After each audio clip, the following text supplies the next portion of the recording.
pozdrav! Pa, dobrodošli u moj show u kojem glumim ja, Kusko! Dakle, ne mijenjati program, jasno? Ne mijenjati. Okej, daj glazbu.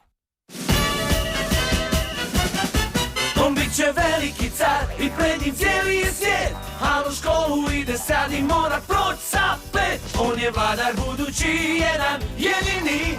Znate, ovdje sam ja glavni. Tako je, tata! A sada Kusko je učenik. On pozna svaki udžbenik. Ko će ga spriječit, ne priječit? Uništiti ga, ne? K-U-S-K-O, Kusko, Kusko, to! On skroz je mrak, ima izgled za pet. Ima mačku s kojom lakše čita knjige sve.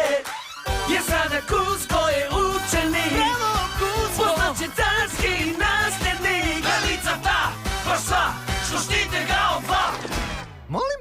Ja mislim da sam ja ovdje glavni. Da čujem svoje ime!